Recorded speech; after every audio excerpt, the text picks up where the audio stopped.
Bom dia, boa tarde, boa noite a todos. Estamos aí começando mais um Roundtable Classics, nosso quadro do canal RTF maravilhoso, onde comentamos clássicos, álbuns importantes para a história da música, álbuns importantes para a nossa vida particular, nesse especial do thrash metal clássico alemão.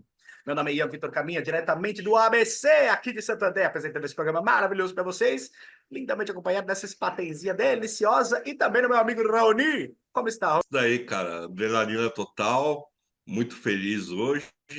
E, cara, hoje tem conceito, hein? Hoje tem conceito no bagulho. vamos que vamos com o senhor Leonardo, direto da freguesia do Zero. Tudo bem, Léo? Salve, salve, rapaziada! Tudo 100% aqui na Freguesia do Zero. Odeio quartas-feiras, mas faz parte da vida, né? Porque não dá para. Vocês estão bebendo aí, mas eu não vou beber, não, senão já era, né? Você já sabe. Então vamos gravar, então, que é melhor, cara. Fazer esse programa maravilhoso aí, velho, de rock.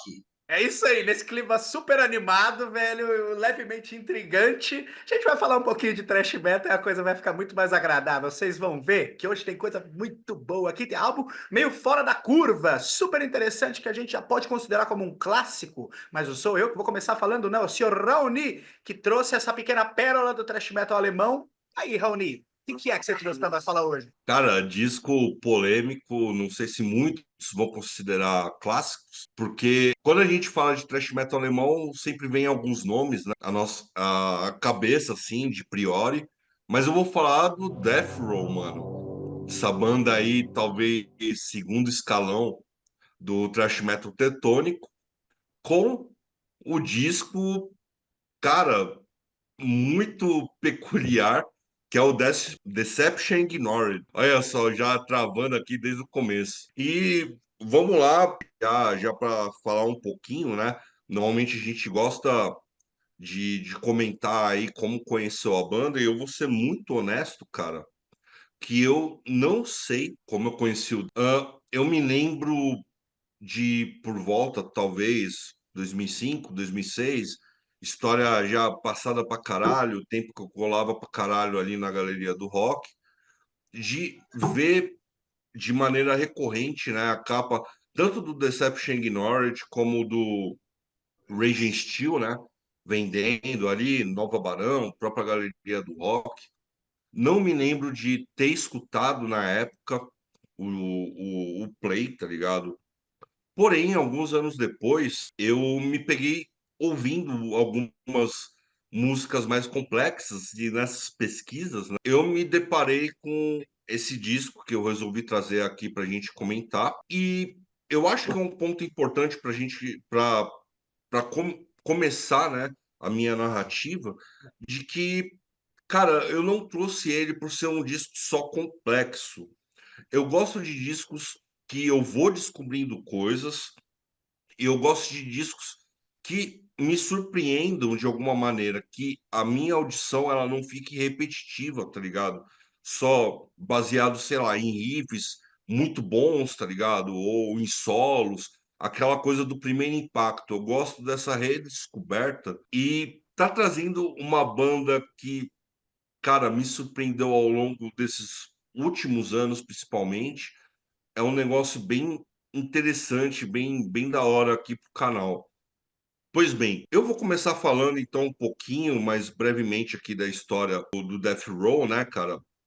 Que tem uma parada peculiar, né? Eles são de Düsseldorf e foram formados pelo Sven Fludge e pelo Marx Ham. Eu espero que esteja falando certo o nome dos caras, porque meu alemão é levemente horrível. Mas eles tinham uma força de vontade muito grande, né? Já que os dois não são ali de Düsseldorf.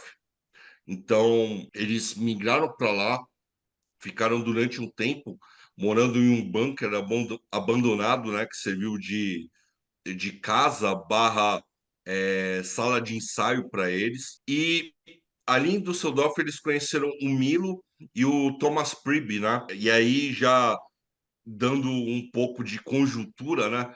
O Milo fazia os vocais e o baixo, o Thomas Priebe guitarra, o Sven Flood também guitarras e o Marcus Hahn a bateria. Com essa formação, eles formaram a primeira, a primeira formação, digamos assim, né? A primeira conjuntura que seria ali o Some High, né? Onde eles lançaram duas demos, se não me falha a memória, e começaram a fazer alguns shows ao vivo. Desses shows estava o Mali Petrosa, né, frontman aí do Creator, que pegou uma das demos e levou para a gravadora, onde ele já tinha um circuito na época, que é a Noise Records. E a Noise contratou o Sammy High, só que pediram a troca de nome, porque o Sammy High já estava sendo usada pelo Glenn Danzig, né? Então, foi escolhido o nome de Death Row e baseado na demo, na última demo do Sammy High, eles lançaram com mais algumas músicas adicionais Riders of Doom, né? Esse disco tem uma capa do caralho, assim, uma sonoridade ainda um tanto pobre, eu diria, né? Principalmente por conta da produção, mas já é um disco ali com uma sonoridade muito forte dentro do speed thrash metal, né? A galera realmente Legal pra caramba. hoje no Brasil comprou a ideia, a sonoridade, começou a pegar esse play. Só que tem uma polêmica, né? Já que a Noise Records, sem o consenso da banda, resolveu lançar o disco nos Estados Unidos, porém trocando o nome do disco e trocando a capa, né? O disco passou a se chamar Satan's Gift, numa alusão já crescente, né? A essa temática satanista, principalmente ao Slayer. Só que o disco voltou não muito tempo depois, né? Questão de alguns meses, para o mercado europeu. E quando volta, a galera pensando que era um disco inédito, comprou de novo e foi reclamar com a banda, porque era o mesmo disco. Então a banda já teve esse primeiro disparate aí com a gravadora, porém eles continuaram trabalhando com eles, foi de certa maneira resolvido, né, segundo os integrantes, e começaram a preparar o disco seguinte. Esse disco seguinte sairia com o nome de Scattered by the Wind, com uma capa feita por um amigo deles, que foi negada novamente pela Noise Records, né? Acabou sendo barrada num blá blá blá, se referindo a direitos autorais. A banda ficou novamente bem irritada por conta disso. A Noise Records falou para eles escolherem dentro de um catálogo uma arte disponível ali, e essa arte acabou sendo aqui seria a capa do Raging Steel. Esse já um disco bem conhecido pela galera de cá, né? Um clássico também, um disco mais polido, novamente com um speed thrash metal muito muito vigoroso, mas muito bem feito pela banda. As discussões continuaram, tá ligado? Entre o Death Row e a Noise Records. A Noise Records falou que não iria mais intervir em nada que a banda fizesse desde então. Porém, o guitarrista, né, o Thomas, ele decidiu sair e pro lugar dele veio o Uwe Osterheiner. Posso estar falando errado, mas se não me engano é mais ou menos por aí a pronúncia do nome. E cara, aqui realmente tem uma transformação fodida, tá ligado? Porque o Uvi, cara, ele tinha acabado de se formar num conservatório lá na Alemanha. Era um músico novo com uma variedade de ideias, de concepções, né, para um disco. Ele passa de prima e então começa a construção desse Deception Ignored. Cara, que disco difícil, mas ao mesmo tempo muito foda de se falar, porque o Deception Ignored eu acho que até pelo tempo que ele saiu, pelo ano que ele saiu, é um negócio basicamente inédito dentro do thrash metal. Cara, vamos começar pelo seguinte: é um disco que a gente tem que começar analisando, principalmente pelas letras, porque ele é um disco conceitual. E é um disco que ele tem começo, meio e fim. Ele não é um disco que ele vai puxar temas aleatórios ou urgentes, mas em si ele tem uma lógica de narrativa muito forte. Outra coisa muito interessante dentro do Deception Ignored é que as músicas elas puxam mais pro progressivo e já não tem essa ligação tão forte com o speed thrash metal. Então, a gente não tem uma linha linear de músicas que normalmente a gente conhece, né? Introdução, estrofe, refrão, solo, refrão e fim de música. As músicas elas vão mudando a todo momento e quando esse padrão se quebra, fica um pouco indigesto de se consumir, de se compreender o que o Death Row aqui, principalmente o UV, né, tentaram passar com esse trabalho. Então, eu acho interessante começar falando principalmente da parte das letras. Aqui a gente tem um conceito fechado. A primeira música, Evidence of Concealment, é um espectador, né, sem nome, ele acorda em um mundo e ele começa a perceber como que esse mundo funciona. E esse mundo é um mundo alienado. Isso daí é muito importante dentro dessa narrativa que eu vou trazer. É um mundo onde ele percebe que tem coisas que não estão funcionando e as pessoas não estão nem aí, estão cada uma vivendo a sua vida e foda. E isso daí começa a fazer com que esse protagonista dentro da música se sinta desconfortável, ele se sente totalmente fora, né, desse mundo com um desejo de morte, digamos assim, né? Que vem na The Death Wish, que é realmente um prelúdio pro. E essa palavra não é muito boa de usar aqui no YouTube, né? Mas vamos lá, um prelúdio para o suicídio. Aonde no final da música ele descobre que realmente essa não é a solução. Então ele começa a tentar se adaptar dentro desse contexto aonde acontece o disco, né? Tem a faixa instrumental que eu vou tratar um pouco mais adiante, né? Triocton, que é uma faixa instrumental mais épica, aí, quase 9 minutos. Mas aí a gente tem a faixa Never Lose Your Humor, que é quando o protagonista ele começa a tentar entender um pouco desse mundo da qual ele está vivendo, né? Tenta se adaptar aos poucos. E essa coisa bem brasileira, né? Do tipo, a vida tá uma merda, mas, mano, não perca o bom humor. É exatamente sobre isso que a letra fala. Watch the World já vem numa pegada um tanto reflexiva sobre a vida, né? E ao mesmo tempo constatando algumas coisas de errado, seguindo por Narcotic, que apesar do nome não se refere propriamente a drogas, no sentido literal da palavra, mas no sentido mais abstrato, que a gente pode usar de drogas, de escapes, né, para o dia a dia, e Machinery, que acabou fechando o disco, né, mas não é a última faixa, onde diz sobre todo esse maquinário. A faixa que acabou saindo depois, em lançamentos posteriores, né, é Bureaucrazy, que numa tradução aqui para o português brasileiro seria burocracia, né? Onde o Milo canta ao final I hate, mostrando de maneira generalizada que ele, apesar de ter tentado, desse protagonista ter tentado entrar nesse sistema alienante, ele não se conforma com a maneira como isso funciona. Tá, dito isso, a gente tem que tratar de outros pontos. Primeiro, cara, que aqui se trata sobre. Tem uma visão mais filosófica sobre o ser, saca?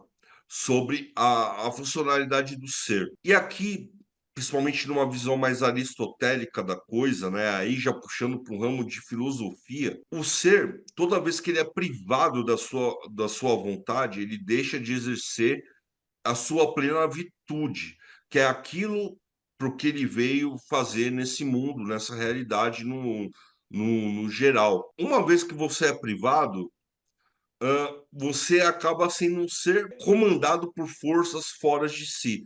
E por isso vem a palavra alienação. A alienação é algo externo que acaba te comandando. Isso daí foi tratado por Hegel, que também é um filósofo alemão, que que pega exatamente esse tipo de pensamento, né, e vê que o ser humano ele é um ser que faz construções de acordo com aquilo que é lhe dado, né, ou com a natureza e tal. Isso daí vem com a música, com a arte, e a gente pode chegar em Karl Marx, que também fala sobre a alienação, principalmente a alienação de trabalho.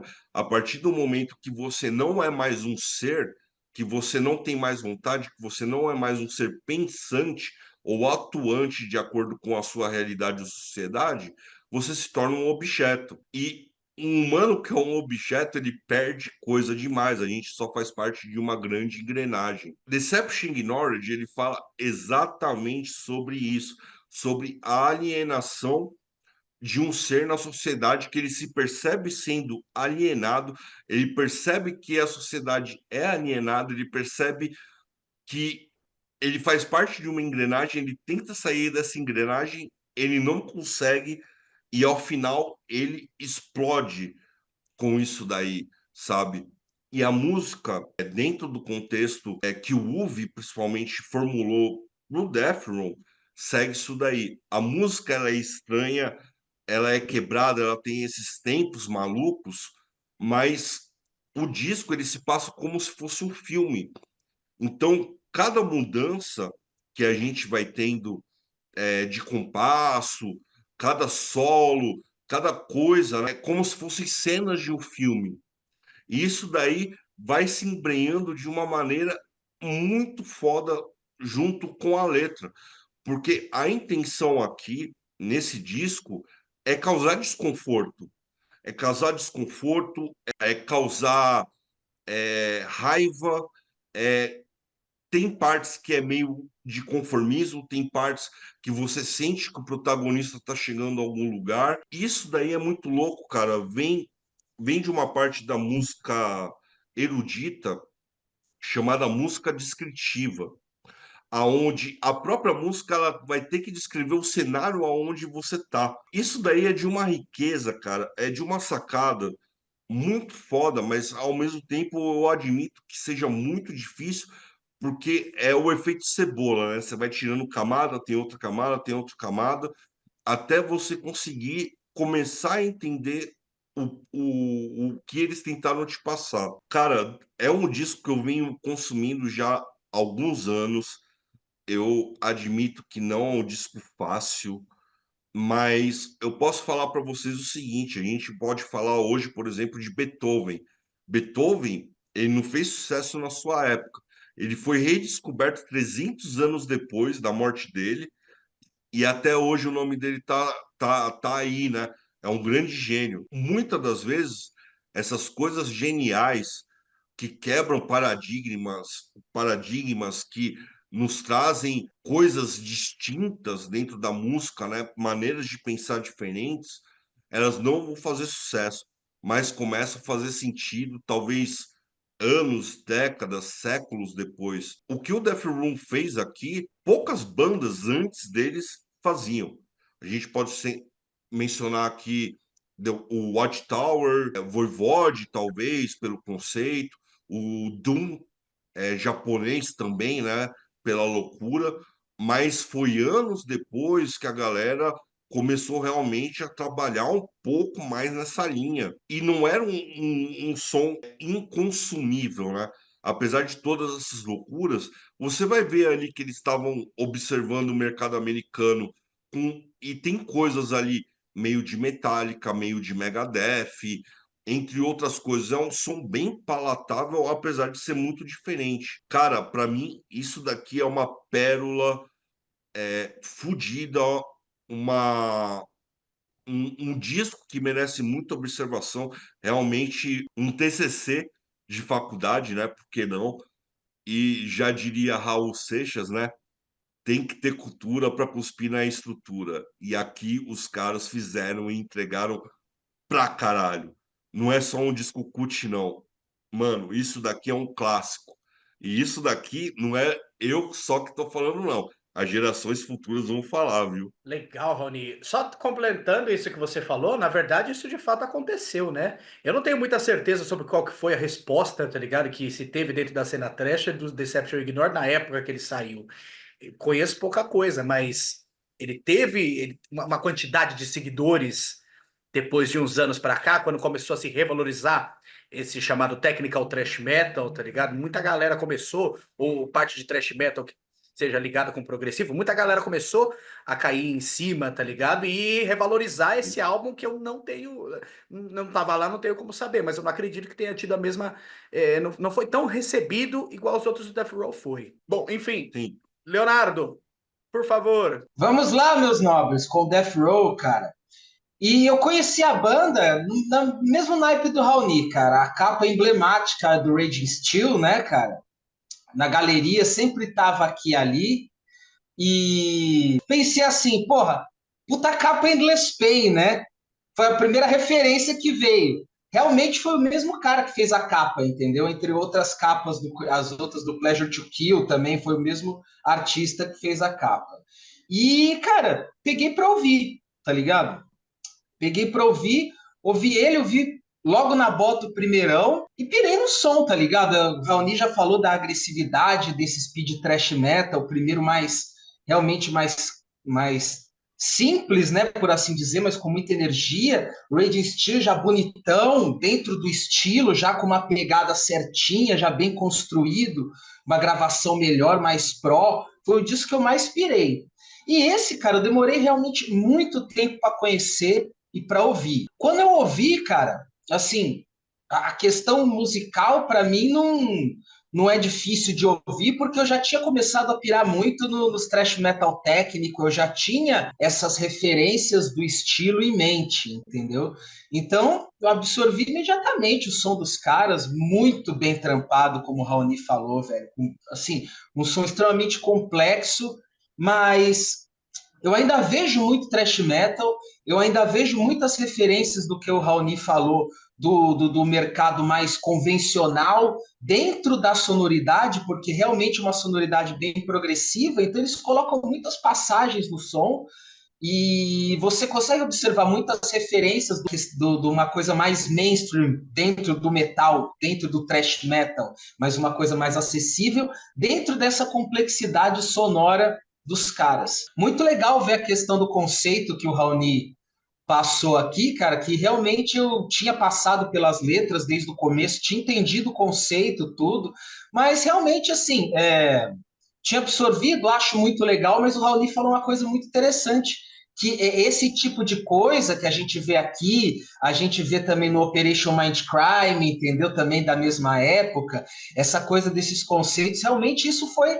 Eles estavam ali na vanguarda, realmente. As bandas elas tinham alguma coisa anteriormente, mas o Death Row aqui realmente ele estava na vanguarda e colocou um conceito extremamente interessante, né, velho? Porque o nome a gente já é tratado como sujeito, né? E sujeito é o que sofre é sujeito a tudo, é sujeição, né? Então, cara, a gente já é dentro desse maquinário e a gente faz um esforço enorme para tentar se observar ou observar o mundo pelo lado de fora. E eu tenho certeza que quem faz esse tipo de exercício lamenta muito como esse espectador o que acontece dentro, entendeu?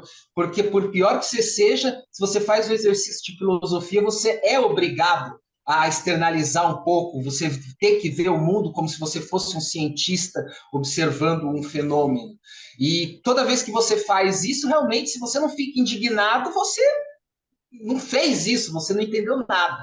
Muito interessante também ouvir toda essa questão do conceito que o Raoni mandou aí, porque eu sempre ouvi esse disco, sempre achei um disco legal. Assim, já adianto que para mim não é um clássico, porque eu não tenho uma frequência que eu ouça ele, entendeu? Mas eu considero um disco bem legal dentro do estilo. Dentro do estilo, inclusive, eu ainda comparo com algumas outras coisas, não é também o meu disco preferido. Nem do thrash alemão, nem do thrash metal técnico como uma maneira geral. E, cara, mas assim, o instrumental dele é riquíssimo. O que me pega muito, principalmente nesse disco, é o vocal do Milo, cara. E o Raoni ainda falando sobre toda a riqueza desse conceito, porque assim, o que eu acho, na verdade, é que o vocal do Milo aqui tá muito normal, tá ligado? Muito comum pro estilo, entendeu? O estilo pede uma coisa mais intensa. entendeu? O estilo por si, entendeu? Ele já pede uma intensidade maior, eu acho que uma variação maior de vocal, entendeu? E ainda mais por Rony falando a respeito do conceito e da riqueza dele, eu acho que exigia muito mais ainda, entendeu? E o que me pega nesse disco é principalmente essa falta de intensidade, porque eu acho que também a gente é meio mal acostumado com Kelly Sheffer, com Alan Tecchio, tá ligado? Com uns grandes nomes assim do thrash metal técnico, com grandes vocalistas, entendeu? Eu acho que aí também, se for fazer uma comparação, ele fica já num segundo escalão, entendeu? E porque assim, ele perdeu a maldade nesse disco. Aquela maldade dos dois primeiros, aquela agressividade, aquele vocal mais evil, ele perdeu aquele, ficou um vocal mais limpo, mais técnico. Ele tem uma variação, mas eu acho que não é suficiente. E eu acho que isso sempre pegou para mim, cara. Ouvindo ainda o que o Raoni falou sobre o conceito, acho que exigiria mais ainda, velho. Um vocal, sei lá, mais estabanado, mais agressivo, mais estabanado, entendeu? Ao mesmo tempo. Tem até um vocal que eu pirei, que seria muito, assim, cairia com uma luva, que é aquele vocal que foi do Angel Dust e do Scanner, tá ligado? Um vocal mais agudo, mais agressivo, Que alemão também, gravou que tem um... o segundo do Angel Dust, que é o vocalista, que eu acho que no primeiro não tem, é do segundo do Angel Dust, né? Imagina se ele tivesse nesse álbum, velho, pode crer. Ele foi do Scanner também, tá ligado? Que é um vocal que tem um estilo alemão também de cantar, entendeu? Que o Milo também tem esse estilo clássico alemão, mas eu acho que exigiria uma coisa mais variada, cara, que eu acho que perde muito no disco a interpretação, entendeu? Mas é um disco legal, cara, um disco muito legal, muito interessante, e essa abordagem deles com relação ao conceito é sensacional. Maravilha, galera. Vamos lá, então. Interessante falar sobre esse álbum. É um álbum que eu conheço ele já faz um tempo. Bem interessante também o fato do Raoni ter trazido ele pra cá, porque assim, eu tenho uma opinião formada sobre Deception Ignored, velho. Eu que sou um grande fã de thrash metal alemão, velho. Quem me conhece sabe essa frase, né? Thrash metal no geral, velho. Todas as ramificações, tá ligado? Que o thrash metal teve, especialmente durante o final dos anos 80 e começo dos anos 90. E, meu, praticamente eu gosto de tudo, velho. Até eu costumo dizer entre os amigos aqui que até as ruins eu gosto. É incrível, velho, como Deception Ignored é um álbum, velho, que ele não me desce. Eu não consigo, velho, ele... Cara, eu acho que tem um monte de problema nesse álbum, velho. Um monte, não é um só. Saca? Quando a gente vai pegar final dos anos 80, eu nem vou começar a puxar muito do assunto do que estava sendo desenvolvido de thrash metal ali nos Estados Unidos. Vamos focar um pouco na Europa e na Alemanha, principalmente, dentro desse lado que já estava sendo explorado do que ia ser thrash metal progressivo. Apesar de eu concordar também com o que o Raoni falou, tá ligado? De que não é apenas pro mercado americano, mas como o mercado americano já estava também desenvolvendo a forma de fazer thrash metal, a Europa, as bandas europeias e as alemãs também estavam desenvolvendo uma outra coisa. E é gritante a diferença que a gente vai pegar do que o Death Row estava apresentando no Raging Steel e 1 ou 2 anos depois, sempre se confunde se esse álbum é 88 ou 89. E 2 anos depois, veio no Deception Ignored, né? Mas aí foi tudo a entrada do UV, né? Que o Rony tinha comentado, que mudou toda a parte de conceito e o Death Row deu um passo, na minha opinião, um pouco maior do que a perna. Apesar do conceito ser legal, ser interessante, eu não sabia dos detalhes que o Rony comentou. O meu problema aqui principal, ele tá com a música, velho. Porque a gente já tinha vários outros tipos de desenvolvimento na Alemanha de bandas que estavam tocando thrash e dando um passo um pouco além. Aí a gente pega o exemplo, sei lá, em 1987, o Mekong Delta, não que seja o primeiro Mekong Delta, seja um álbum de progressivo, que não é. Até esse período de Death Row, talvez a partir do terceiro dá pra gente considerar que o Mekong Delta é um álbum, é uma banda de thrash prog. E assim, eu gosto muito do primeiro Mekong Delta e muito do quarto Mekong Delta. O segundo e o terceiro eu acho legal, mas não piro tanto. Vamos pegar um outro exemplo, velho, diretamente de Munique, o Sid Ziven. O Sid Ziven, acho que até um ano antes, hein? Acho que o primeiro álbum do Sid Ziven é em 1988 e é muito próximo à sonoridade que o Sid Ziven estava trazendo, que o Death Row adotou dentro desse álbum. Eu também não sou um grande fã, assim, desse primeiro do Sid Ziver, mas eu acho ele um álbum interessante ali pra época. Ele não é um álbum que me incomoda. Esse Death Row, ele me incomoda, velho. É muita informação que não vai pra lugar nenhum, musicalmente falando. É muito riff, começa um riff, depois entra outro. O Raoni mesmo comentou, porque não tem verso, não tem refrão, não tem um vocal, que aí o mexicano completou, era exatamente o que eu ia falar. O vocal, velho, do Milo, ele não completa aquilo que precisa, e além do vocal não completar, as linhas vocais também não são muito legais. Esse álbum me parece muito perdido para mim. Eu fico só imaginando como é que devia ser para a banda tocar as músicas desse álbum ao vivo. Deve ter tido uma trabalheira do caralho, porque passa um momento, de repente passa outro, de repente passa outro, de repente passa outra, a música acaba. Aí, no meio do segundo processo, velho, da música, dentro desses supostos simples que eu citei, dentro do meio do processo da música, na terceira, você já tá tentando lembrar da primeira. Aí você, não, mas pera, não era outra coisa, aí vira um outro negócio. Vocês me desculpam, bicho, pra mim, quando o thrash metal chega nesse ponto, não deixa de ser thrash metal. Ainda é thrash metal o álbum, mas ele vira um thrash metal chato. E a última coisa, meus amigos, que eu quero ouvir de um álbum de thrash metal é uma coisa chata. Cara, vários outros exemplos, tá ligado? Que se tem do que estava fazendo de coisa bem trabalhada, mas esse eu vou focar até o Depressive Age, apesar que o Depressive Age veio um pouquinho depois, né? Na Alemanha. Mesmo eu não sendo tão fã desses álbuns citados, apesar do Mekong Delta à parte, tá ligado? Eu não acho eles tão maçantes, velho, quanto esse aqui. Esse álbum, às vezes, velho, chega na terceira música, ele me dá um pouco nos nervos, velho, porque eu não sei pra onde que ele quer ir.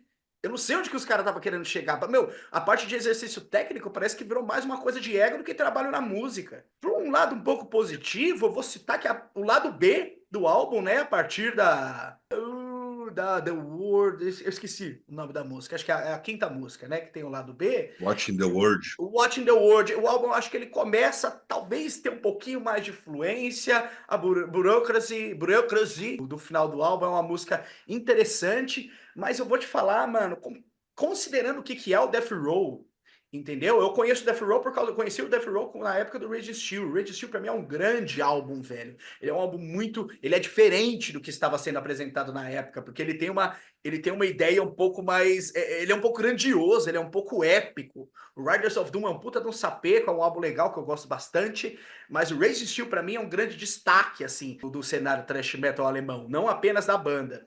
E, meu, até o Life Beyond, tá ligado? Do final da metade dos anos, do começo dos anos 90, que já puxa um pouco mais desse lado agressivo que ontem as bandas norte-americanas estavam fazendo ali no começo dos anos 90, né? Tipo Devastation.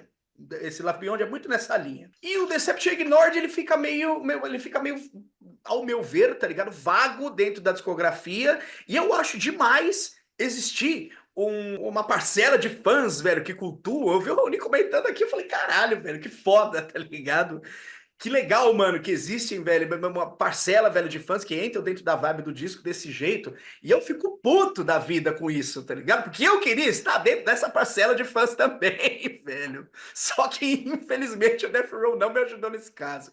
Olha, é muito difícil isso aqui que eu tô falando pra vocês estar acontecendo, tá ligado? Pra eu falar mal de um álbum de thrash metal, não é nem que eu não preciso falar que eu não considero clássico, né? Mas pra eu falar ainda mais mal do que bem do álbum de thrash metal do período clássico, bicho, não acho que isso vai acontecer de novo no canal, não. Enfim, amigos, vou ter que terminar assim, velho. Algum adendo? Não, é que você tava falando das músicas, cara, e eu piro, pra mim, a melhor música do disco, que pra mim é um musicão, é a Narcotic, tá ligado? A Narcotic tem umas 35 músicas dentro dela. Do lado B, eu também acho que o lado B também é melhor, começa a descer melhor. E, mano, é a melhor música com o Milo, acho que a interpretação dele é a melhor. E tem umas 9 minutos, tem umas 15 músicas dentro dela. Então acredito que seja isso, meus amigos. Fechamos! Deception Ignored. Independente de opiniões, é que as nossas opiniões do Raoni foram bem variadas e é justamente essa a graça. Você que está nos assistindo, ouça e tire a sua maledeta opinião. Ou você é headbanger de verdade? Eita, até voou o negócio aqui. Já é headbanger de verdade? Então comenta aí, velho. O que você acha, mano, desse álbum do Death Row? Ele é enigmático demais? Ele é meio maluco demais? Você gosta disso? Você bate a cabeça ouvindo ele? Muito obrigado a todos que assistiram até aqui. Se inscrevam em todas as nossas mídias sociais. Tá tudo aí embaixo. Beleza, galera? Adiós!